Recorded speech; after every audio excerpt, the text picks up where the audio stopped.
மதுரை சித்திரை திருவிழா அப்படின்னாலே கம்பீரமான அழகர் ஆற்றில் இறங்குவதும் அன்னை மீனாட்சியோட திவ்யமான திருக்கல்யாணமும் தான். இந்த அற்புதமான தெய்வ திருமணத்தை கண்ணார கண்டு தரிசித்தாலே பெரும் புண்ணியமும் நற்பலன்களும் கைகூடும் அப்படின்னு பெரியவங்க சொல்லியிருக்காங்க. இறைவனையே மணந்து கொள்ளும் இந்த திருமணத்தை காண்பவர்களுக்கு பிறவி பயன் கிட்டும் என்பது பக்தர்களின் அசைக்க முடியாத நம்பிக்கை. அன்னை மீனாட்சி மணக்கோலத்தில் அருள்வதால் இந்த நாளில் அவரை வழிபடும் பெண்களுக்கு தீர்க்க சுமங்கலி பாக்கியம் கிடைக்கிறதோடு குடும்பத்தில் மகிழ்ச்சியும் கணவன் மனைவியிடையே நீங்காத ஒற்றுமையும் பெருகும் அப்படின்னு கூறப்பட்டிருக்கு. இந்த வீடியோவில் மீனாட்சி அம்மன் திருக்கல்யாணம் எப்படி நடக்குது, எதனால நடக்குது அப்படிங்கிறத பற்றியும், கோவிலுக்கு நேரில் சென்று மீனாட்சி திருக்கல்யாணத்தை தரிசிக்கிறவங்க என்னெல்லாம் செய்யணும் செய்யக்கூடாதுன்னும், மதுரையில் கூடும் அந்த லட்சக்கணக்கான மக்கள் கூட்டத்தில் நம்மளால் நேரில் போய் அந்த திருக்கல்யாணத்தை தரிசிக்க முடியலைன்னா கூட மீனாட்சி திருக்கல்யாணத்தை வீட்டில் தொலைக்காட்சி வழியாக பார்ப்பவர்கள் என்னெல்லாம் செஞ்சு அந்த தெய்வீக ஆற்றலை உங்கள் வீட்டுக்குள்ளே கொண்டு வரலாம் அப்படின்னும், அன்றைய தினம் சுமங்கலி பெண்கள் திருக்கல்யாணம் நடைபெறும் சுப முகூர்த்த நேரத்தில் புதிய தாலிக்கயிறு மாற்றிக்கிறது வழக்கம். அப்படி எந்த நேரத்தில் எப்படி தாலிக்கயிறு மாற்றணும் அப்படின்னும், அன்னைக்கு என்னெல்லாம் பண்ணலாம் பண்ணக்கூடாது, மதுரையில் அன்னை மீனாட்சிக்கு நடைபெறக்கூடிய திருக்கல்யாண வைபவத்தன்று நம்ம செய்ய வேண்டிய எளிமையான வழிபாடு என்ன, மீனாட்சி திருக்கல்யாணத்தன்று விரதம் இருந்தவங்க திருமணம் முடிந்த பிறகு உங்களோட வீட்டில் கட்டாயம் செய்ய வேண்டிய ஒரு ரகசிய வழிமுறை என்ன அப்படின்னும் இந்த வீடியோவில் முழுக்க மீனாட்சி திருக்கல்யாணத்தோட எல்லா விஷயங்களையும் முழுமையாக நீங்கள் தெரிஞ்சுக்கலாம். அதுக்கு முன்னாடி நீங்கள் மதுரை மீனாட்சி அம்மன் கோவிலுக்கு போயிருந்தாலும் உங்களுக்கு மதுரையை ரொம்ப பிடிக்கும் அப்படின்னா இந்த வீடியோக்கு ஒரு லைக் பண்ணிவிட்டு ஓம் மீனாட்சி தாயே போற்றின்னு கமெண்ட் பண்ணுங்கள். வாங்க இப்போ வீடியோக்குள்ளே போகலாம்.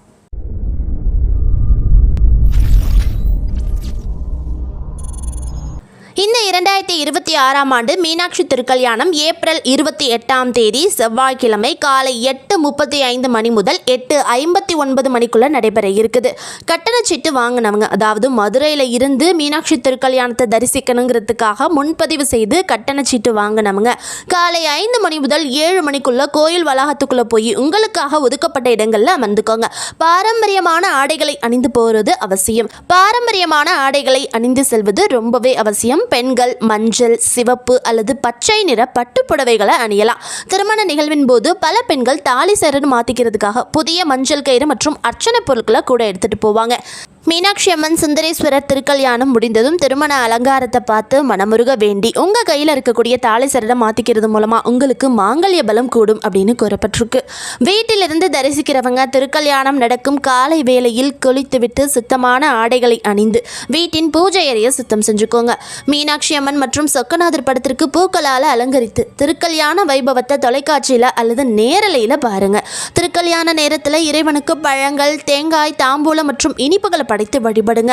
மீனாட்சி அம்மன் திருக்கல்யாணம் நடைபெறும் போது பெண்கள் பலருக்கும் தாலி சரடு மாத்திக்கிறது வழக்கம்.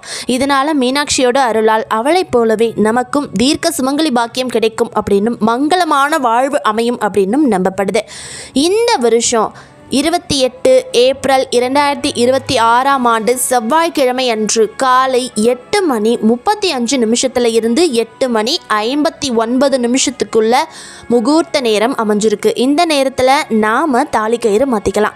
இந்த நேரத்தில் தாலிக்கயிறு மாற்ற முடியலை அப்படிங்கிறவங்க 9 இருந்து 10 வரைக்கும் மாற்றிக்க வேண்டாம். அப்போது யமகண்டம் இருக்குது. அதை தவிர்த்து 10:35 இருந்து 11:30 வரைக்கும் மாற்றிக்கலாம். செவ்வாய்க்கிழமை அப்படின்னு சொன்ன உடனே நிறைய பேருக்கு ஒரு சந்தேகம் வந்திருக்கும். செவ்வாய்க்கிழமை மாற்றிக்கலாமா அப்படின்னா தாராளமாக மாற்றிக்கலாம், தப்பே கிடையாது.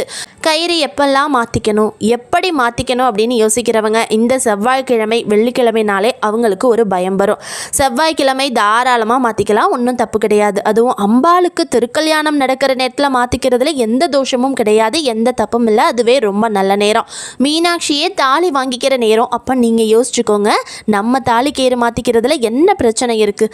அவளே தாலி வாங்கும்போது எப்படி வாங்குறா, அந்த நேரத்தை பார்த்து தானே வாங்குறா. அப்போ நம்மளும் அந்த நேரத்தில் தாராளமாக தாலி கயிறை மாற்றிக்கலாம். இதில் இன்னொரு விஷயமும் இருக்குது. பெண்கள் மாதவிடாயாக இருந்தால் மாற்றிக்கலாமா அப்படின்னு நிறைய பேருக்கு சந்தேகம் வரும். மாதவிடாயாக இருக்கிறவங்க பூஜை அறைக்குள்ளே போகாமல் வெளியில இருந்தே கயிறு மாற்றிக்கலாம். கர்ப்பமாக இருக்கிறவங்க எப்போவுமே தாலி கயிறு மாற்றக்கூடாது. திருக்கல்யாண திருநாளில் விரதம் இருந்து வழிபட்டவர்கள் செய்ய வேண்டிய அந்த ரகசிய வழிபாடு என்ன தெரியுமா? அன்னை மீனாட்சிக்கும் சொக்கநாத பெருமானுக்கும் திருக்கல்யாணம் முடிந்து அந்த தெய்வீக தம்பதிகள் அளவற்ற மகிழ்ச்சியில் இருப்பாங்க. அப்போது புதிதாக திருமணமான தம்பதிகளை நம்ம வீட்டுக்கு விருந்துக்கு கூப்பிடுறது போல மீனாட்சி சுந்தரேஸ்வரர் சமேதராக நம்முடைய இல்லத்திற்குள் எழுந்தருள வேண்டும்னு மனமுருக வேண்டிக்கணும். நம்மளால் முடிஞ்ச அளவுக்கு பருப்பு, சாம்பார், கூட்டு, காய்கறின்னு சுவையான பால் பாயாசம்னு அறுசுவை விருந்து சமைத்து நம் வீட்டு பூஜை அறையில் மீனாட்சி சொக்கநாதர் திருவுருவ படத்திற்கு முன்பு படையலாக வைக்கணும். அவங்களுக்கு பட்டு வஸ்திரமும் வாசனை மலர்களும் சமர்ப்பி தூப தீபாரதனைகளை காட்டி வழிபடணும். மீனாட்சி அம்மன் பிள்ளைத்தமிழ் அல்லது சிவபுராணம் போன்ற துதிகளை பாடி தாயே மீனாட்சி, தந்தையே சொக்கநாதா, எங்கள் இல்லத்தில் எழுந்தருளி இந்த விருந்தை ஏற்று எங்களை ஆசிர்வதியுங்கள்னு அன்போடு அழைக்கணும். இப்படி செய்கிறதால உங்கள் வீட்டில் எப்போவுமே மங்களங்கள் பெருகும் என்பது உறுதி. இந்த திருமணத்தை தரிசிக்கிறது மூலமாக திருமண தடைகள் நீங்கும், மாங்கல்ய தோஷங்கள் அகலும், வாழ்வில் மகிழ்ச்சி நிலைக்கும்.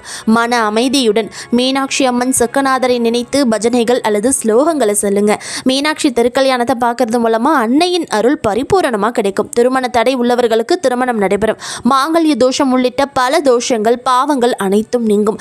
வாழ்வில் மகிழ்ச்சி, நிம்மதி நிலைக்கும். வீட்டில் மங்களங்கள் பெருகும். அன்னையின் அருளால் அனைத்து நலன்களும் உங்களுக்கு கிடைக்கும். அறுசுவை விருந்து படைக்க முடியலைன்னாலும் எளிமையாக வீட்டில் ஒரு வெற்றிலை பாக்கு, ஒரு வாழைப்பழம், மஞ்சள் கயிறு, குங்குமம், பூ போன்ற மங்கள பொருட்களை படைத்து வழிபடலாம். அன்றைய தினம் ஏதாவது சுமங்கலி பெண்களுக்கு தாலி சரடு, குங்குமம் வாங்கி தானமாக கொடுக்கறது நல்லது. நல்ல தாழம்பூ குங்குமத்தை வாங்கி கொடுங்க. உங்களுடைய வசதிக்கு ஏற்ப இந்த குங்குமத்தை நீங்கள் 11 பேருக்கு தானம் கொடுக்கலாம், 21 பேருக்கு அல்லது 51 பேருக்கு கூட நீங்கள் தானமாக கொடுக்கலாம். அது உங்களோட விருப்பம்.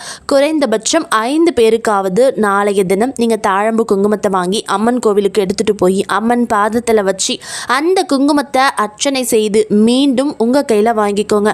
கோவிலுக்கு வரும் பெண் பக்தர்களுக்கு இந்த குங்குமத்தை உங்கள் கையால் தானம் கொடுக்கும்போது கணவன் மனைவிக்குள் ஒற்றுமை அதிகரிக்கும். ஓம் க்ளீம் மீனாட்சி தாயே போற்றி, ஓம் என்ற இந்த மந்திரத்தை 27 முறை சொல்லி குங்குமத்தை கையில் வச்சு வேண்டிக்கிட்டு வேண்டுதலை மீனாட்சி அம்மன் கிட்ட சொல்லி இந்த குங்குமத்தை தானம் செஞ்சு பாருங்கள். நிச்சயமாக உங்கள் வேண்டுதல் பலிக்கும். கணவன் மனைவிக்குள் இருந்து வந்த விரிசல் சரியாகணும் அப்படின்னு வேண்டிக்கிட்டு மனைவி இந்த பரிகாரத்தை செய்யலாம். உங்களோட வீட்டில் இருக்கக்கூடிய பெண் பிள்ளைக்கோ ஆண் பிள்ளைக்கோ திருமணம் நடக்க வேண்டும்னு இந்த பரிகாரத்தை நீங்கள் செய்யலாம். ஒரு கணவன் தன்னுடைய மனைவியோடு சேர வேண்டும்னு நினைத்து குங்குமத்தை வாங்கி ஒரு அம்மன் கோவிலுக்கும் தானமாக கொடுக்கலாம், எந்த தவறும் கிடையாது. முடிந்தால் திருமணமாகாத உங்களுடைய பெண்ணின் கையாலோ ஆணின் கையாலோ இந்த குங்குமத்தை தானம் கொடுக்கறது இன்னும் சிறப்பு. சீக்கிரமாக உங்கள் வீட்டில் உள்ள பெண்ணுக்கும் ஆணுக்கும் நல்ல கணவன் அமைய இது ஒரு சிறப்பான பரிகாரம். நாளைய தினம் இந்த குறிப்பிட்ட நேரத்தில் தான் இந்த தானத்தை செய்ய வேண்டும் அப்படிங்கிற ஒரு எந்தவித கட்டாயமும் கிடையாது. உங்கள் வீட்டு பக்கத்தில் இருக்கக்கூடிய அம்மன் கோவிலுக்கு நீங்கள் போய் இந்த பரிகாரத்தை தாராளமாக செய்யலாம். நிச்சயமாக நல்லதே நடக்கும். நம்ம எந்த ஒரு விரதம் இருந்தாலும் அந்த விரதத்தோட வரலாறை முழுமையாக காதார கேட்கறது நமக்கு அந்த விரதத்தோட முழு பலன்களையும் பெற்றுக் கொடுக்கும் அப்படின்னு சொல்லியிருக்காங்க. அந்த வகையில் கோடான கோடி மதுரை மக்கள் ஆவலுடன் எதிர்பார்த்த மீனாட்சி திரு அவதார கதையையும் திருக்கல்யாண வைபவ கதையையும் திருக்கல்யாணத்தில் மறைந்துள்ள ரகசியங்களையும் இந்த வீடியோவில் நீங்கள் தெரிஞ்சுக்கலாம். அம்பிகையின் அவதாரமாக பூலோகத்தில் மலையத்வஜ பாண்டியனுக்கு மகளாக பிறந்த பாண்டிய குல பேரரசி, உலகத்தின் முதல் பெண் அரசி, மதுரையை ஆளும் மங்கையர்க்கு அரசி, ஈசனையே சொக்க வைத்த பேரழகி, மீனை போல் கண்ணிமைக்காமல் ஊனுறக்கமின்றி மதுரையை காத்து நிற்கும் தடாகை பிராட்டியார், பாண்டியர்களின் குலதெய்வமான மீனாட்சி அம்மன் பல நாடுகளை வெற்றி கொண்டு கைலாயத்தையும் ஆட்சி செய்யணுங்கிற பேராசையோடு ஈசனை சந்தித்து அவரையே பூலோகம் வரவழைத்து திருமணமும் செஞ்சுக்கிறாங்க. அதுதான் மீனாட்சி சுந்தரேஸ்வரர் திருக்கல்யாணம். அழகர் வரதுக்கு முன்னாடியே திருமணம் முடிஞ்சு போனதால அழகர் கோச்சுக்கிட்ட ஆத்துல இறங்குற வைபவம்னு இப்படி மதுரையே ஒண்ணு கூடி மீனாட்சியோட சரித்திரத்தை கோலாகலமா கொண்டாடுது. ஆனா மீனாட்சி அம்மன் திருமணத்திற்கு பிறகு என்ன ஆனாங்க, சொக்கநாதருக்கு என்ன ஆச்சு, அவர் எங்க போனாரு, 2 பேரோட அவதார நோக்கமும் நிறைவடைஞ்சதா இல்லையா, பூலோக வாசிகளாக அவதரிச்ச இவங்க 2 பேரோட முடிவு எப்படி இருந்துச்சு, அவங்களுக்கு குழந்தை பிறந்துச்சா இல்லையா, எத்தனை குழந்தைய மீனாட்சி அம்மன் பெற்றெடுத்தாங்க, மீனாட்சி அம்மனின் காலத்திற்கு பிறகு பாண்டிய வம்சம் என்ன ஆனதுன்னு விடை தெரியாத மர்மமாக இருந்து வந்த நிறைய பேருக்கு தெரியாத மதுரை மீனாட்சி அம்மன் பற்றி மறைக்கப்பட்ட முழு உண்மை சரித்திரத்தை இந்த ஒரு வீடியோ மூலமா நீங்க தெரிஞ்சுக்கலாம். ஈசனே சுந்தரேச பாண்டியனாக மதுரையை சில காலம் நல்லாட்சி புரிஞ்சு வராரு. அவரோட ஆட்சி காலத்துல மக்களும் மதுரையும் எந்த குறையும் இல்லாம சீரும் சிறப்புமா செல்வ வளம் கொழிக்க சந்தோஷமா வாழ்ந்து வராங்க. மதுரையில நினைச்ச நேரமெல்லாம் மாறி மழை பொழிஞ்சிருக்கு. பஞ்சம்ங்கிற வார்த்தைக்கு இடமே இல்ல. மதுரை எங்கும் செழித்து விளங்கி இருக்கு. அப்போது ஒருமுறை மீனாட்சியின் தாயான காஞ்சனமாலை, என் மகள் மீனாட்சியின் திருமணத்தையே நான் கண்ணார பார்த்து விட்டேன். உலகையே ஆளும் ஈசனே என் மருமகன், இந்த பெருமையே எனக்கு போதும். என்னுடைய கணவரும் இறைவனடி சேர்ந்து விட்டார். அதனால் இனி நான் பிறவா பெருநிலை அடைய விரும்புகிறேன். அதற்கு என்ன வழி அப்படின்னு அங்கு வந்த கௌதம முனிவர் கிட்ட கேட்டிருக்காங்க. பிறவா நிலையடைய 3 விதிமுறைகளில் ஏதேனும் ஒன்றை கடைபிடிக்க வேண்டும் தாயே. முதல் விதிமுறை தர்மம் செய்ய வேண்டும், தியானம் செய்ய வேண்டும், எக்காரணம் கொண்டும் பொய்யுரைக்க கூடாது. இதுவே முதல் நிலை. சிவாய நம என்னும் மந்திரத்தை தினமும் சொல்ல வேண்டும், வேத நூல்களை படிக்க வேண்டும், யாகங்கள் செய்ய வேண்டும். இதுவே 2ஆம் நிலை. சிவனின் ஆலயத்தை வலம் வருவது, ஸ்தல யாத்திரை செல்வது, 7 கடலில் நீராடுவது, இவையே 3ஆம் நிலை. இதில் ஏதேனும் ஒன்றை கடைபிடித்தால் பிறவா நிலை அடையலாம் என்றார் கௌதம முனிவர். அதற்கு காஞ்சனமாலை, எனக்கு வயதாகிவிட்டதால் இனி பல ஆலயங்களுக்கு என்னால் செல்ல இயலாது. அதனால் கடலில் நீராடுவதுதான் சரியாக இருக்கும் அப்படின்னு தீர்மானிச்சிருக்காங்க. மதுரையில் வைகையாறு தானே இருக்கு, கடல் இல்லையே, அதுவும் 7 கடலில் நீராட வேண்டுமே. அதனால் எனக்கு பிறவா நிலையடையும் பாக்கியம் இல்லை என சொல்லி தன் மகள் மீனாட்சியிடம் சொல்லி வருந்தி இருக்காங்க. தாயாரின் மன வருத்தத்தை அறிந்த மீனாட்சி தன்னுடைய கணவரான சிவபெருமானிடம் சென்று, என்னுடைய தாயார் பிறவா நிலையடைய 7 கடலில் நீராட வேண்டும்னு விரும்புறாங்க அப்படின்னு சொல்லி இருக்காங்க. உன் தாயின் விருப்பம் நிறைவேறும் தேவி. இந்த மதுரை மாநகரில் 7 கடலும் வந்தடையும் என்று சுந்தரபாண்டியனார் சொல்ல, 7 கடலும் மதுரை மாநகரில் இருக்கும் ஒரு கிணற்றில் வரவழைத்து அருள் புரிந்திருக்காரு. 7 கடலும் ஒரே கிணற்றுக்குள் சங்கமித்ததால் காதை கிழக்கும் சத்தத்துடன் கடலின் ஓசை கிணற்றுக்குள் ஒலித்திருக்கு. மக்கள் அனைவரும் பயந்து போயிருக்காங்க. கடலில்லாத ஊருக்குள் அதிரும் கடலின் அலையோசை கேட்டு தகச்சு போய் நின்றிருக்காங்க. இதை கண்ட தேவர்களும் முனிவர்களும் ஈசனிடம் சென்று 7 கடல் ஓசைகளை கேட்டு மக்கள் பயப்படுகிறார்கள் என்று எடுத்து கூற, சிவபெருமான் கிணற்றில் தோன்றிய 7 கடலையும் அமைதிப்படுத்தியிருக்காரு. மதுரை மாநகரையே கடலின் அலைவோசை அதிர வைக்கிறதே, மதுரையில் கடல் எங்கே இருக்கிறதென மகள் மீனாட்சியிடம் தாயார் காஞ்சனமாலை கேட்க, இவை அனைத்தும் ஈசனின் திருவிளையாடல் என தெரிந்து கொண்ட மீனாட்சி புன்னகையுடன், அம்மா, உங்களுக்காக என்னுடைய கணவர் 7 கடலையும் ஒரு கிணற்றிற்குள் வரவழைத்திருக்கிறார், வாருங்கள் காட்டுகிறேன் என சொல்லி காஞ்சனமாலையை அழைத்து சென்று அந்த அதிசய கிணற்றை காண்பித்திருக்காங்க. அந்த கிணற்றில் அருகில் சென்றவுடன் காதை கிழிக்கும்படியான கடல் ஓசைகளின் ஓசை ஒலிச்சிருக்கு. கிணற்றுக்குள் எட்டி பார்த்திருக்காங்க காஞ்சனமாலை. கிணற்றுக்குள் 7 கடல்களும் ஒன்றோடு ஒன்று மோதும் அதிசயத்தை பார்த்திருக்காங்க. இருந்தாலும் காஞ்சனமாலையோட முகத்துல மகிழ்ச்சி இல்லை. அதை மீனாட்சி அம்மன் கவனிச்சிருக்காங்க. அம்மா, இன்னும் என்ன வருத்தம்னு கேட்க, திருமணமான ஒரு பெண் புண்ணிய நதிகளில் நீராடுவதாக இருந்தால் தன் கணவரின் கைப்பிடித்து நீராடினால்தான் அவள் பாக்கியசாலின்னு சாஸ்திரங்கள்ல சொல்றாங்க. ஆனாலும் உன்னுடைய தந்தை இறைவனடி சேர்ந்து விட்டார். அவரை சொர்க்கத்திலிருந்து வரவழைத்து அவர் கரம் பிடித்து நான் இந்த புண்ணிய கடலில் நீராடினால்தான் அது எனக்கு மகிழ்ச்சியை தரும்னு காஞ்சனமாலை கூற, தாயே, இறந்து போனவர்களை மீண்டும் அழைத்து வருவதெல்லாம் இயலாத காரியம். ஆனாலும் தந்தை நம்முடனேயே இருக்கிறார் என்ற நம்பிக்கையில் நீ நீராடி என மீனாட்சி எவ்வளவு சொல்லியும் காஞ்சனமாலை சமாதானமாகவில்லை. இல்லை மீனாட்சி, அப்படியென்றால் சாஸ்திரப்படி பிறவா நிலையடையும் பாக்கியம் எனக்கு இல்லை என ஆகிவிடும். 7 கடலில் நீராடியும் காஞ்சனமாலையின் விருப்பம் நிறைவேறவில்லை என அவப்பெயர் இந்த 7 புண்ணிய கடலுக்கும் உண்டாகும். அதனால் வேண்டாம். என்னுடைய கணவர் என்னுடைய கரம் பிடித்து இந்த 7 கடலில் நீராடும் காலம் வரை நான் காத்திருப்பேன் அப்படின்னு காஞ்சனமாலை சொல்லியிருக்காங்க. தன் தாயாரின் கடைசி ஆசை நிறைவேறவில்லையே என மீனாட்சி வருந்த, இதனால் சிவபெருமானும் மனமிறங்கி இந்திரனிடம் மலையத்வஜ பாண்டியனை தக்க மரியாதையுடன் புஷ்பக விமானத்தில் அழைத்து வரும்படி இந்திரனுக்கு உத்தரவிடுவார் ஈசன். இந்திரனும் மலையத்வஜ பாண்டியனை சொர்க்கலோகத்திலிருந்து மதுரைக்கு அழைத்து வராரு. காஞ்சனமாலையின் விருப்பப்படியே அவள் தன் கணவரின் கைப்பிடித்து கிணற்றில் தோன்றிய 7 புண்ணிய கடலில் நீராடி பிறவா பெருநிலை அடைஞ்சிருக்காங்க. காஞ்சனமாலைக்காக 7 கடலை சிவபெருமான் வரவழைத்த இடமே 7 கடல் தெருன்னு அழைக்கப்படுது. மீனாட்சியின் தாயான காஞ்சனமாலைக்கும் மலையத்வஜ பாண்டியனுக்கும் முக்தி அளித்த சுந்தரபாண்டியனார் நீதிமுறை பிறழாது பாண்டிய நாட்டினை மேலும் சில காலம் ஆட்சி செஞ்சு வராரு. அப்பொழுது தடாகை பிராட்டியார் பாண்டிய வம்சத்தை தழைக்கச் செய்ய மகவு ஒன்றினை பெற விரும்பி இருக்காங்க. குழந்தை பெற விரும்பிய மீனாட்சிக்கு சுந்தரபாண்டியனார் தமிழ் கடவுளான முருகப்பெருமானை ஒத்த ஒரு சிசுவினை மீனாட்சியின் வயிற்றில் தோன்ற செய்கிறாரு. அம்மையாரும் கர்ப்பவதியாகிறாங்க. மீனாட்சியின் கர்ப்பம் குறித்து அறிந்த மதுரை மக்கள் தங்களின் எதிர்கால மன்னனின் வரவை எண்ணி பெருமகிழ்ச்சியடைந்து கோலாகலமாக கொண்டாடியிருக்காங்க. மீனாட்சி கர்ப்பவதியானதை கொண்டாட மதுரை நகரமே விழா கோலம் பூண்டது. கர்ப்பவதியான மீனாட்சிக்கு குங்குமப்பூ கலந்த பால், பழங்கள் உள்ளிட்டவை அவங்க என்னெல்லாம் ஆசைப்படுறாங்களோ எல்லா பொருட்களையும் உண்ண கொடுத்திருக்காங்க. ஆன்மீக கதைகள், பாடல்கள், போதனைகள், தத்துவங்கள் உள்ளிட்ட இறை சிந்தனை மிக்கவற்றை மீனாட்சியை கேட்க செஞ்சிருக்காங்க. கர்ப்பிணி பெண்களுக்கான வளைகாப்பு விழாவும் மீனாட்சிக்கு நடத்தப்பட்டிருக்கு. கர்ப்பவதியான மீனாட்சி திங்கட்கிழமையும் திருவாதிரை நட்சத்திரமும் கூடிய நாளில் ஒரு ஆண் மகவினை பெற்றெடுத்திருக்காங்க. மீனாட்சியின் குழந்தையை பார்க்க திருமால் உள்ளிட்ட தேவர்கள் அனைவரும் மதுரைக்கு வந்து வாழ்த்துக்களை தெரிவித்து குழந்தையை ஆசிர்வதிச்சிருக்காங்க. மதுரை மாநகர மக்கள் தங்களின் இளவரசரின் வரவினை எண்ணி மகிழ்ச்சி அடைஞ்சிருக்காங்க. வீடுகள், தெருக்களை அலங்கரித்து விழா கோலமா கொண்டாடி இருக்காங்க.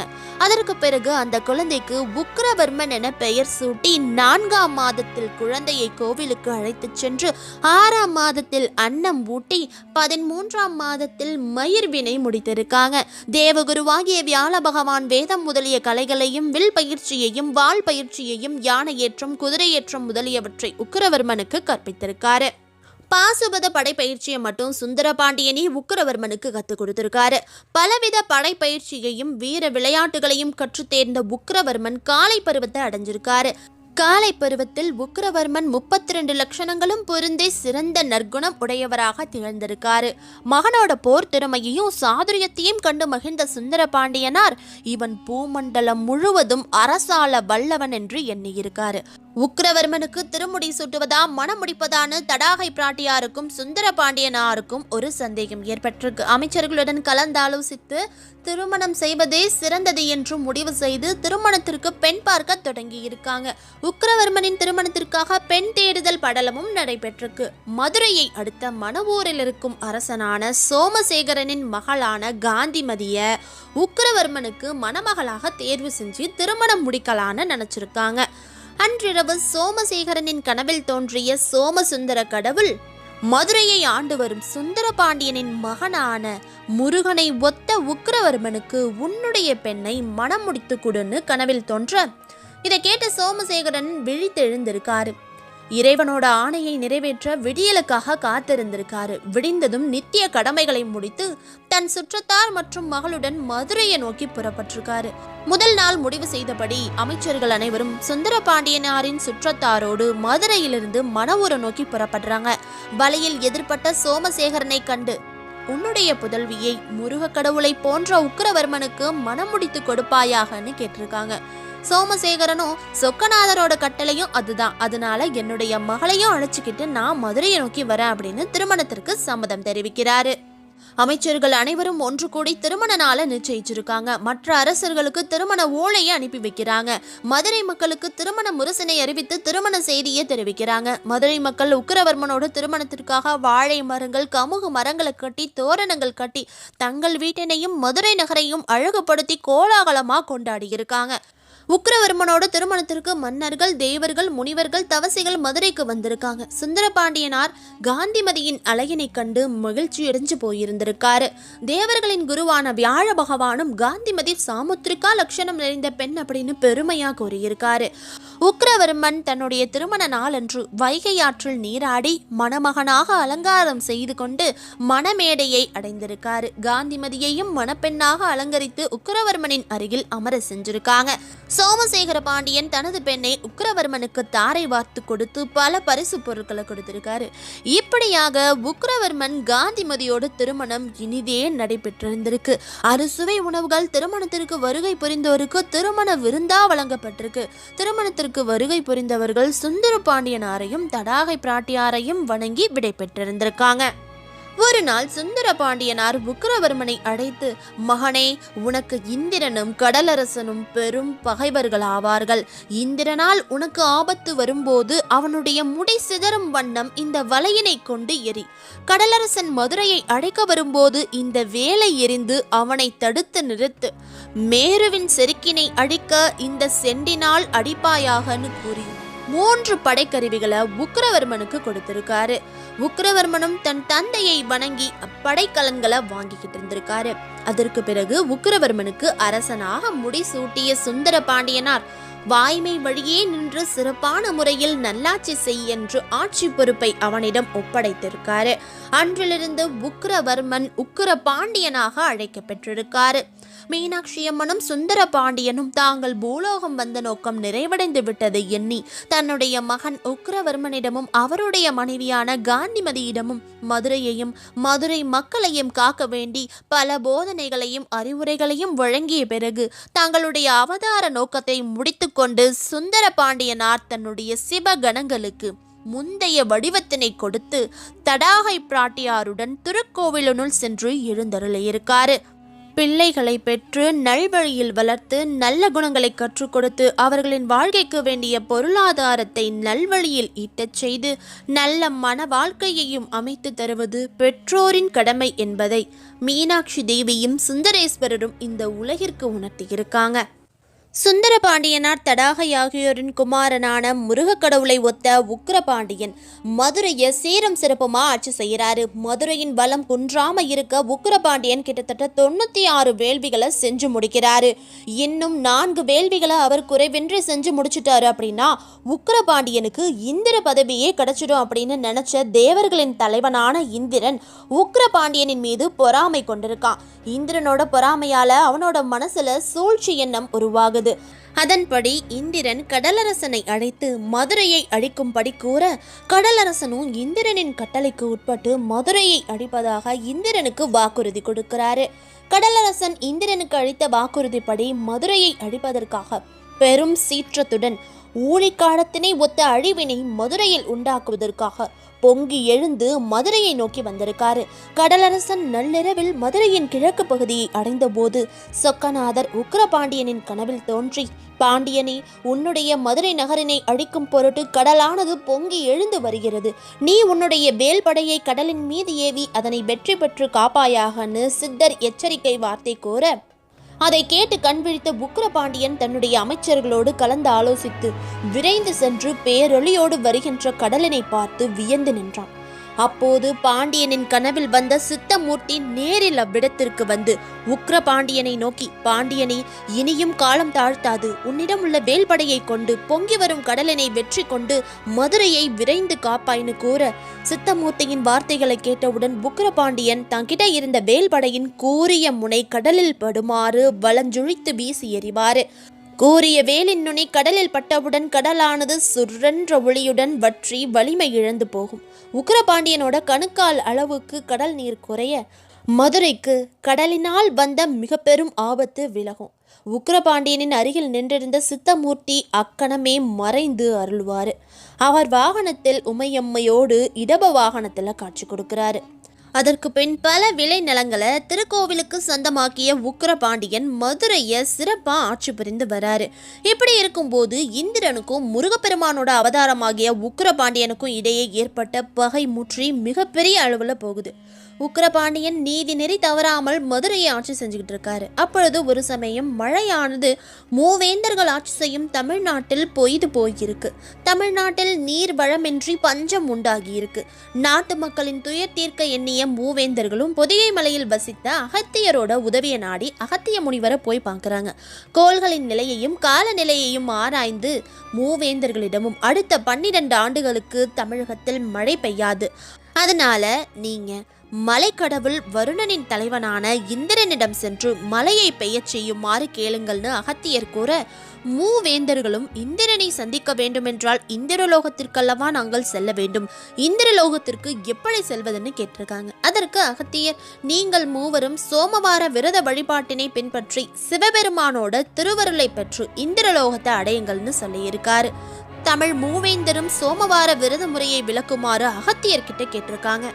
அகத்தியர் கூறிய விதிமுறைப்படி மூவேந்தர்கள் 3 பேரும் சோமவார விரதத்தை பின்பற்றி சிவபெருமானோட திருவருளை பெற்று இந்திரலோகத்தை சென்றடைகிறாங்க. மூவேந்தர்கள் வரத தெரிஞ்சுக்கிட்ட இந்திரன் மூவேந்தர்கள் அமருவதற்கு தன்னை விட தாழ்ந்த நிலையில் உள்ள சிம்மாசனத்தை அமைச்சு கொடுத்திருக்காரு. இந்திரலோகத்தை அடைந்த மூவேந்தர்களில் சேரரும் சோழனும் இந்திரன் கட்டிய சிம்மாசனத்துல அமர்ந்திருக்காங்க. ஆனால் உக்கிரபாண்டியன் மட்டும் இந்திரனுக்கு சமமாக அவனுடைய சிம்மாசனத்தில் இந்திரனோடு போய் அமர்ந்திருக்காரு. இதனால இந்திரனுக்கு உக்கிரபாண்டியன் மீது கடுமையான கோபம் ஏற்பட்டிருக்கு. இந்திரன் சேர சோழர்களை பார்த்து, நீங்கள் வந்த காரியம் என்ன அப்படின்னு கேட்க அவர்கள் இந்திரனிடம், மழைக்கு அதிபதியே, எங்கள் நாட்டில் மழை பெய்யவில்லை, அதனை பெற வேண்டி நாங்கள் இங்கே வந்தோம் என்று கூற, அதை கேட்ட இந்திரன் அவர்களுக்கு பொன்னாடை மற்றும் ரத்தின ஆபரணங்கள் கொடுத்து அவ்விருவர் நாடுகளிலும் மழை பெய்ய செய்வதாக வாக்கு கொடுத்து அவர்களை வழி அனுப்பி வைக்கிறாரு. ஆனா தனக்கு இணையா அமர்ந்திருந்த உக்கிரபாண்டியனை பார்த்து இந்திரன் அவரை அவமானப்படுத்த நினைச்சு ஒரு சூழ்ச்சியை செஞ்சிருக்காரு. பல பேர் சேர்ந்து தூக்கி வரக்கூடிய எடை அதிகமா உள்ள முத்து மாலைய உக்கிரபாண்டியனுக்கு பரிசளிக்க நினைச்சிருக்காரு.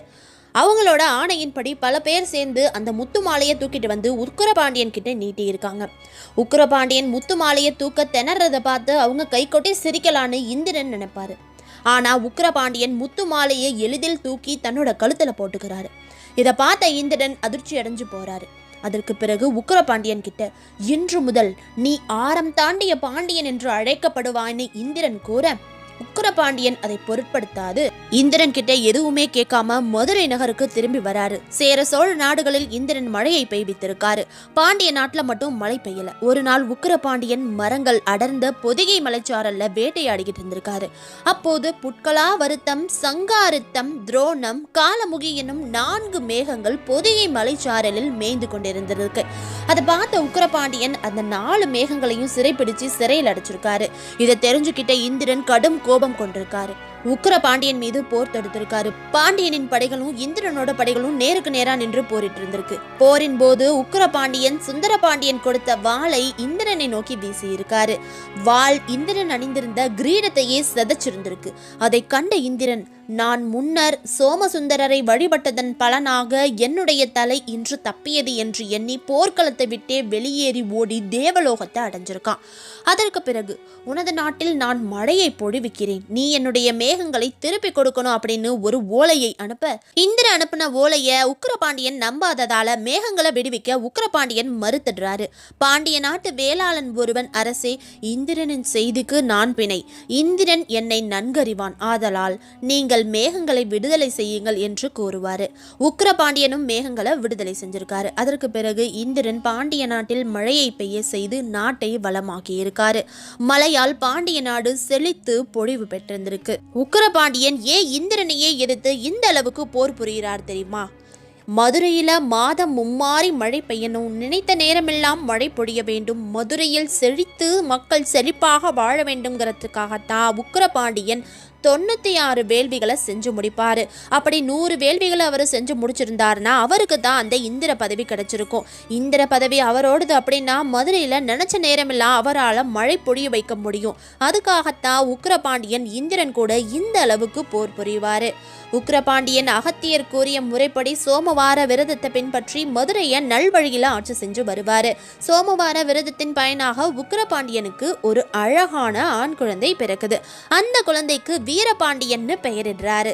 சோமவார விரதத்தின் பயனாக வீரபாண்டியன் இயற்கையிலேயே அழகும் அறிவும் நிரம்பியவனாக இருந்திருக்கான். பல கலைகளிலும் தேர்ச்சி பெற்று விளங்கியிருக்கான். அப்போது ஒரு சமயம் மீண்டும் மதுரையில் மழை வளம் குன்றி பஞ்சம் ஏற்பட்டிருக்கு. மக்கள் அரசுக்கு வரி செலுத்த முடியாம திணறி போயிருக்காங்க. மக்களோட குறைய போக்க நினைச்ச உக்கிரபாண்டியன் சிவபெருமானுடைய கோவிலுக்கு சென்று சொக்கநாதரையும் மீனாட்சி அம்மையையும் வணங்கி மக்களுடைய துயர் போக்க ஏதாவது ஒரு வழி கூறுங்கள்னு வழிபாடு நடத்துறாரு. அன்றைய தினம் இரவில் உக்கிரபாண்டியனின் கனவில் சொக்கநாதர் சித்தர் வடிவில் தோன்றி இமயமலையை தாண்டி இருக்கக்கூடிய மேருமலையில மேரு அரசன் ஏராளமான பொன் மற்றும் பொருள் எல்லாம் வச்சிருக்கான். செல்வ செழிப்பினால் மேருமலையானது செருக்கு கொண்டுள்ளது. நீ அந்த மலையை சுந்தரபாண்டியனார் கொடுத்த செண்டினால் அடித்து அதனின் செருக்கை அழித்து அதனிடமிருந்து பொருளை பெற்று நீ உன் நாட்டு மக்களின் துயரை போக்கு. உனக்கு தேவையான பொருளினை பெற்றவுடன் அதன் மீது பாண்டிய நாட்டின் சின்னத்தை பொறித்துவிடு. அடைவதற்கு நீண்ட நெடும் கடினமான பயணத்தை மேற்கொள்ள வேண்டும்னு அந்த சித்தர் கூறி கனவிலிருந்து மறைந்திருக்காரு. இறைவனின் திருவாக்கினை கேட்ட உக்கிரபாண்டியன் அதிகாலையிலேயே எழுந்து தன்னுடைய நித்திய கடமைகளை எல்லாம் முடித்துக்கிட்டு பெரும் படையை திரட்டி மேருமலையை நோக்கி புறப்பட்டிருக்காரு. காலையில் சொக்கநாதரையும் மீனாட்சி அன்னையையும் வழிபட்டு தன்னுடைய படைகளுடன் மேருமலையை நோக்கி பயணத்தை தொடங்கி இருக்காரு. காசியை அடைந்து விஸ்வநாதரையும் விஷாலாட்சியையும் வணங்கி தன்னுடைய பயணத்தை தொடர்றாரு. இமயத்தை கடந்து பொன் போல் ஒளி வீசும் மேருமலையை அடைகிறாரு உக்கிரபாண்டியன். மேருமலையை நோக்கி, மலைகளுக்கெல்லாம் அரசே, என் தந்தையாகிய சிவபெருமான் கையில் உள்ள வில்லை, நில உலகின் ஆதாரமே, வானில் உள்ள தேவர்கள் எல்லோரும் வசிக்கும் கோவிலே நீ விரைந்து வருவாயாகன்னு கூவி அழைக்கிறாரு. உக்கிரபாண்டியன் அழைத்ததும் வராததால் கோபம் கொண்ட சுந்தர பாண்டியனார் குடித்த செண்டு எனப்படும் பொன் பந்தினால் மேருவின் சிகரத்தில் ஓங்கி அடிச்சிருக்காரு. செண்டினால் அடிபட்ட மேருமலை வலியால் துடிச்சு போயிருக்கு. அம்மலையை சுற்றியுள்ள அனைத்தும் நடுநடுங்கி போயிருக்கு. அதற்கு பிறகு மேருமலையானது 4 தலைகளும் 8 தோள்களும் வெண்ணிற குடையையும் தாங்கியவாறு உக்கிரபாண்டியனோட முன்னால் வந்து நின்றிருந்திருக்கு. உக்கிரபாண்டியனுக்கு கோபம் தணிந்து நீ காலம் தாழ்த்தி வந்ததற்கு காரணம் என்னன்னு கேட்டிருக்காரு. அதற்கு அந்த மலை என்ன சொல்லியிருக்குன்னா, எனக்கு அசையும் உருவம் அசையா உருவம் இரண்டும் உண்டு. அசையும் வடிவத்தில் நான் தினந்தோறும் சென்று சோமசுந்தர கடவுளையும் மீனாட்சி அம்மனையும் ஆகாய மார்க்கமாக சென்று வழிபட்டு வந்துகிட்டு இருந்தேன். ஆனால் ஒரு பெண்ணின் பால் ஏற்பட்ட ஈர்ப்பின் காரணமாக நான் என்னுடைய பறக்கும் சக்தியை இழந்துவிட்டேன். அறிவு மயக்கத்தில் சோமசுந்தரரையும் வழிபட மறந்துவிட்டேன். செல்வம் என்னிடம் அதிகமாக இருக்கிறதென்ற ஆணவத்தில் காலம் தாழ்த்தி வந்தேன். அதன் காரணமாக தங்களிடம் இறைவன் கொடுத்த பந்தினால் அடியும் பட்டேன். என்னை மன்னித்தருளுங்கள். நீங்கள் யார்? இங்கே வந்த காரணம் என்ன என்று மேருமலை உக்கிரபாண்டியனை பார்த்து கேட்க, நான் என் மக்களின் துயரினை போக்க பொருளினை விரும்பி இவ்விடத்திற்கு வந்தேன் என்றான் உக்கிரபாண்டியன். அதற்கு மேருமலை, உக்கிரபாண்டியரே, என் உடலாகவே உள்ள இந்த மலையில் மாசுள்ள இடம், மாசற்ற இடம்னு 2 பகுதி இருக்கு. மாசற்ற இடத்தில் சூரிய ஒளி போல் மிக தூய்மையான ஒரு பாகம் உண்டு. நீங்கள் விரும்பிய பொன்னானது அந்த தூய்மையான பாகத்தில் பாறையால மூடி பாதுகாப்பாக வைக்கப்பட்டுள்ளதுன்னு கூறி பொருட்கள் இருக்கக்கூடிய அறையை தன்னுடைய கையால் சுட்டி காட்டியது மேருமலை. உக்கிரபாண்டியன் அப்பொருட்கள் இருக்கக்கூடிய பொன்னறையின் அருகே சென்று மூடிய பாறையை நீக்கி வேண்டிய அளவு பொன்னை எடுத்துக்கொண்டு ஏற்கனவே இருந்தபடியே மூடி வைத்துவிட்டு பின்னர் தான் எடுத்துக்கொண்ட பொருளின் மீது பாண்டிய நாட்டின் சின்னத்தை பொறித்து தன் படைகளோடு அந்த இடத்தை விட்டு புறப்பட்டு மதுரையை நோக்கி விரைந்து வந்திருக்காரு. மதுரையை அடைந்த உக்கிரபாண்டியன் சோமசுந்தர கடவுளையும் மீனாட்சியையும் வணங்கி அனைத்து பொருட்களையும் அரண்மனைக்கு கொண்டு வந்து பொன் பொருட்களை கொண்டு தன்னுடைய நாட்டு மக்களின் பசி துன்பத்தை நீக்கி மதுரை மக்களை ரொம்பவே சந்தோஷமா வாழ வச்சிருக்காரு. சிவபெருமானின் திருவருளால் மீண்டும் பாண்டிய நாட்டில் மழை பெய்து வளங்கள் பெருகி இருக்கு. நீதி தவறாமல் அரசாண்ட உக்கிரபாண்டியன் தன் மகனான வீரபாண்டியனுக்கு அரசுரிமையை அளித்திருக்காரு. அதற்கு பிறகு உக்கிரபாண்டியனும் சொக்கநாதரின் திருவடியில் 2 கலந்திருக்காரு. இப்படியாக அரச வழியில் வந்த பாண்டிய வம்சம் மதுரை மீனாட்சி சொக்கநாதருக்கு பிறகு தெய்வ வழியில் அரசாண்டு இன்றளவும் மதுரையை காத்து நின்று கொண்டிருக்கிறார்கள்.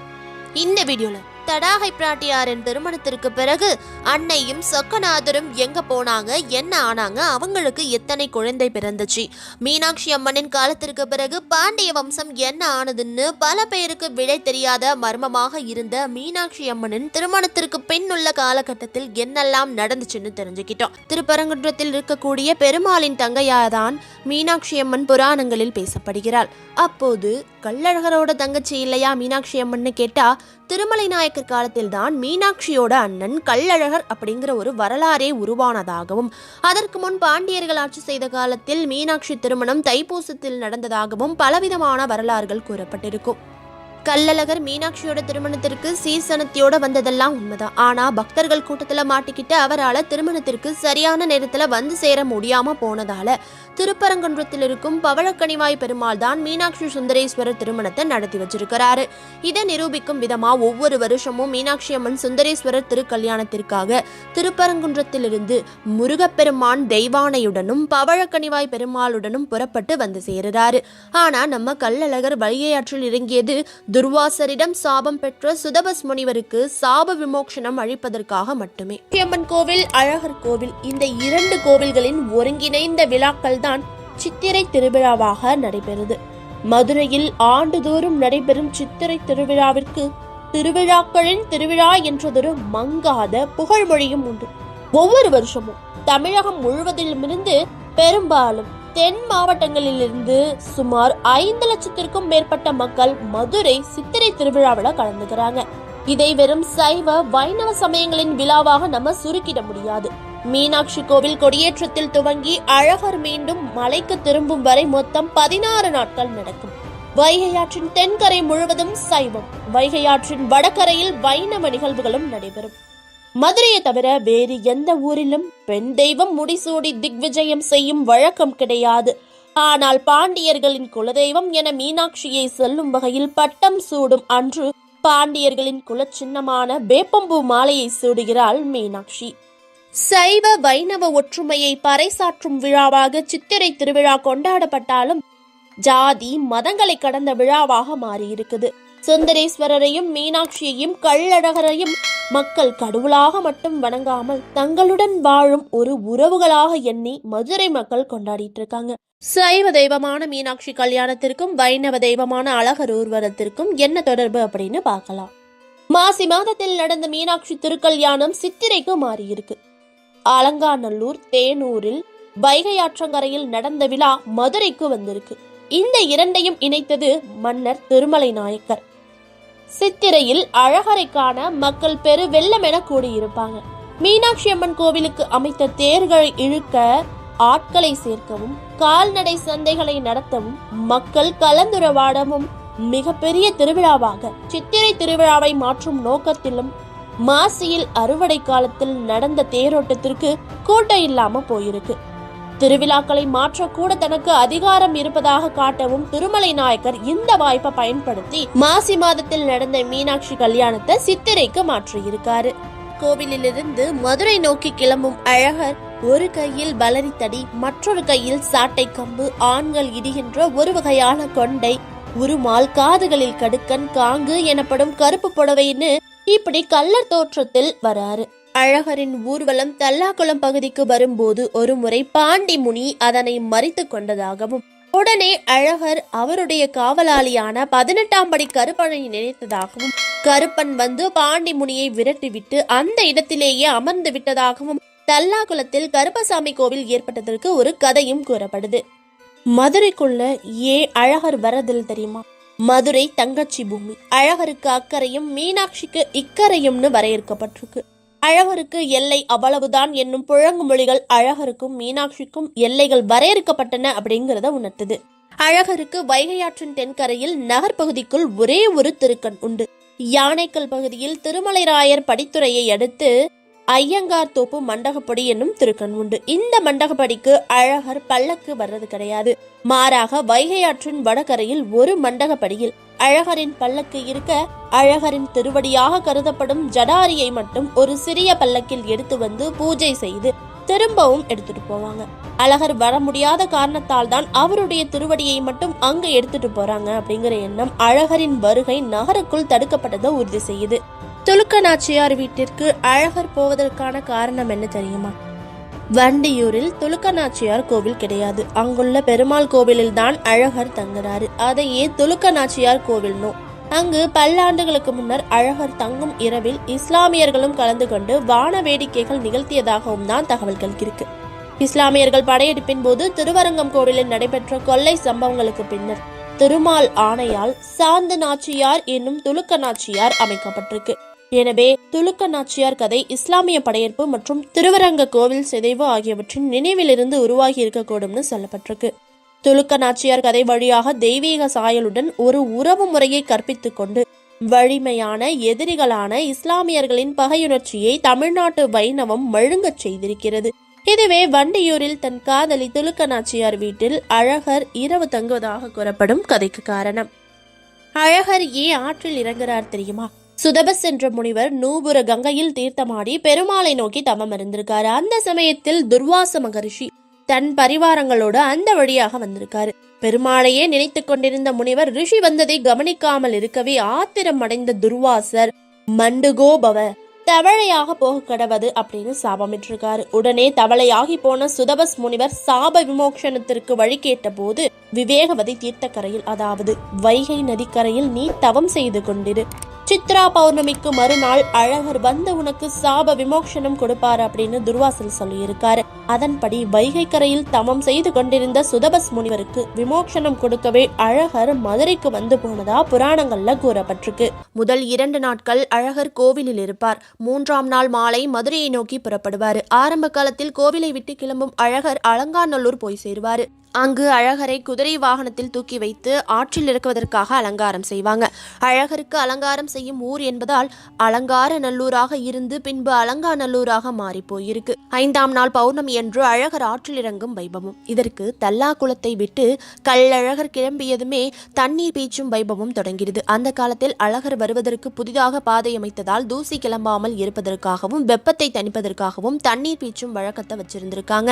காலப்போக்கில் தண்ணீர் பீச்சுவது ஒரு முக்கிய வைபவமாகவே மாறி போயிருக்கு. அழகர் ஆற்றில் இறங்கி வண்டியூர் போய் சேரும் வரை இந்த வைபவம் கலகலப்பாக நடக்குது. ஆற்றில் இறங்கும் அழகரை மதுரையில் உள்ள வீரராகவ பெருமாள் எதிர்கொண்டு அழைப்பாரு. ஆற்றுக்குள் இருவரும் மாலை மாற்றி மரியாதை செய்து கொள்வார்கள். அதன் பிறகு மண்டூக முனிவருக்கு சாப விமோக்ஷனம் தருவதற்காக வண்டியூரை நோக்கி கிளம்புவார் அழகர். வழிநெடுக வரவேற்பு பெற்றுக்கொண்டு 5ஆம் நாள் இரவு வண்டியூர் போய் சேருகிறார் அழகர். 6ஆம் நாள் அதிகாலையில் அழகருக்கு ஏகாந்த சேவை பயணக்கலப்பு நீங்குவதற்காக சந்தன அலங்காரம் பண்ணிக்கொள்ளும் கள்ளழகர் வண்டியூர் பெருமாள் கோவிலை வலம் வருவார். அதன் பிறகு சர்ப்ப வாகனத்தில் புறப்பட்டு தேனூர் மண்டபம். இந்த மண்டபம் வைகை ஆற்றுக்குள் திருமலை நாயக்கரால் கட்டி கொடுக்கப்பட்டது. ஏற்கனவே தேனூரில் நடந்து கொண்டிருந்த வைபவங்கள் இப்போது இந்த மண்டபத்துல தான் நடந்துட்டு இருக்கு. அங்க வந்து சேருறாரு அழகர். தேனூர் மண்டபத்தில் தங்க கருட வாகனத்திற்கு மாறும் அழகர் அங்கிருந்து மண்டூக முனிவருக்கு சாப விமோக்ஷனம் கொடுப்பாரு. பிறகு தேனூர் மண்டபத்திலிருந்து மதுரை நோக்கி வரும் அழகர் ராமராயர் மண்டபப்படி மண்டபத்திற்கு 6ஆம் நாள் இரவு வந்து சேருவாரு. அன்றிரவு அங்கு தங்குவாரு. இரவு முழுவதும் தசாவதார அலங்காரங்களில் தோன்றி பக்தர்களை பரவசப்படுத்தும் அழகர் அன்றிரவு அங்கு அழகருக்கு அலங்காரம் கலைக்கப்பட்டு பூப்பல்லக்கில் ஜோடனை நடக்கும். 8ஆம் நாள் அதிகாலையில் பூப்பல்லக்கில் மலை நோக்கி கிளம்பும் அழகர் வழிநெடுக பூஜை புனஸ்காரங்களை ஏற்றுக்கொண்டு 9ஆம் நாள் காலையில் அழகர் கோவிலை நோக்கி சென்றடைவார். 10ஆம் நாள் பயண களைப்பு நீங்குவதற்காக உற்சவ சாந்தி அபிஷேகம் நடக்கிறது. அத்துடன் சித்திரை திருவிழாவின் 10 நாட்கள் கொண்டாட்டங்கள் சுபமாக நிறைவுற்று மீண்டும் பழைய நிலைக்கு திரும்புகிறது மதுரை. அந்த காலத்தில் கள்ளழகரின் பாதுகாவலராக வெள்ளியங்குன்றம் ஜமீன்தார் நியமிக்கப்பட்டிருந்தார். இன்று வரை அந்த ஜமீன் வாரிசுகள் தான் கள்ளழகருக்கு பாதுகாப்பு. இன்றும் ஜமீன்தார் வந்து அவருக்குரிய மரியாதைகள் வழங்கப்பட்ட பிறகுதான் கோவிலை விட்டு மதுரைக்கு கிளம்புவார் அழகர். அந்த காலத்தில் அழகருக்கு பாதுகாவலாக குதிரை பூட்டிய சாரட் வண்டியில் அழகரை பின்தொடர்ந்து வந்து கொண்டே இருப்பார் ஜமீன். இப்போது வண்டிதான் மாறி இருக்கிறது. 10 நாட்களும் அவர் அழகருடன் இருப்பார். இப்போதும் அதே வழக்கம் கடைபிடிக்கப்பட்டு வருது. சைவர்களும் வைணவர்களும் ஒன்று கூடி சைவமும் வைணவமும் இணைந்த ஒரு மாபெரும் விழாதான் மதுரை மக்களின் சித்திரை பெருவிழா. மதுரை பிறந்த கதை, அதாவது நம் மதுரையின் வரலாறு என்னன்னு பார்க்கலாம். மதுரையின் பழமையான வரலாற்றை கூறும் காவிய மாந்தர்கள் மதுரை என்பது கடம்பவனம் என்னும் ஒரு காட்டுப்பகுதி அப்படின்னு சொல்வாங்க. முன்பொரு காலத்தில் தனஞ்சயன் என்னும் ஒரு வணிகன் இந்த காட்டுப்பகுதியை இரவு நேரத்தில் கடந்து சென்ற போது அங்க உள்ள ஒரு கடம்ப மரத்தின் கீழ் இருந்த ஒரு சுயம்பு லிங்கத்தை விண்ணக தலைவனான தேவேந்திரன் தன்னுடைய தேவர் படையுடன் சேர்ந்து வழிபட்டு மீண்டும் வானுலகம் போறத பார்த்து அதிசயித்து போயிருக்காரு. உடனே விரைந்து சென்று இந்த செய்திய குலசேகர பாண்டிய அரசன் கிட்ட சொல்லியிருக்காரு. குலசேகரன் உடனடியாக தனது பரிவாரங்களை அனுப்பி காட்டை திருத்தி சுயம்பு லிங்கத்தை மையமாக்கி கற்கோவில் ஒன்றை எழுப்புவாரு. அப்போது சிவபெருமான் தோன்றி தன்னுடைய ஜடாமுடி கற்றையிலிருந்து அமுதத்துளியை சிந்தியருள அதன் காரணத்தால் அந்த பகுதிக்கு மதுரம் என்னும் பெயர் ஏற்பட்டிருக்கு. மதுரம் என்றால் தமிழில் இனிமை என்று பொருள். அப்பெயரே மருவி மதுரை என்றாகியிருக்கு. இந்த வீடியோல மதுரை பிறந்த கதையையும் மதுரை சித்திரை பெருந்திருவிழாவின் சிறப்புகளையும் வரலாற்றையும் கள்ளழகர் பற்றிய மர்மங்களையும் தெரிஞ்சுக்கிட்டோம். இந்த வீடியோ உங்களுக்கு பயனுள்ளதா இருந்துச்சு. இந்த தகவல்களை நீங்க இப்பதான் முதல் முறையா கேட்குறீங்கன்னு நீங்க நினைச்சா உங்களை போலவே உங்க நண்பர்களுக்கும் இந்த வீடியோ பயனுள்ளதா இருக்கணும்னு நினைச்சீங்கன்னா உடனே இந்த வீடியோவை உங்க நண்பர்கள் கூட ஷேர் பண்ணி மீனாட்சி அம்மனின் மர்மத்தை இந்த உலகிற்கு தெரியப்படுத்துங்க. வீடியோ பிடிச்சிருந்தா ஒரு லைக் பண்ணிட்டு வீடியோ பற்றிய உங்க கருத்துக்களை கமெண்ட்ல சொல்லுங்க. தொடர்ந்து இதே போன்று மேலும் பல ஆச்சரியமூட்டும் தகவல்களை தெரிஞ்சுக்க நம்ம சேனலை உடனே சப்ஸ்கிரைப் பண்ணி நம்ம சேனலுக்கு சப்போர்ட் பண்ணணும்னு நினைச்சீங்கன்னா ஒரு மெம்பரா ஜாயின் பண்ணிக்கோங்க. அடுத்து வேறு ஒரு இன்ட்ரெஸ்டிங்கான வீடியோவோட உங்களை சந்திக்கிறோம். இப்படிக்கு உங்களிடமிருந்து விடைபெறுவது வைரல் ஸ்டாரி அட்மின் ஸ்வாதி. நன்றி, வணக்கம்.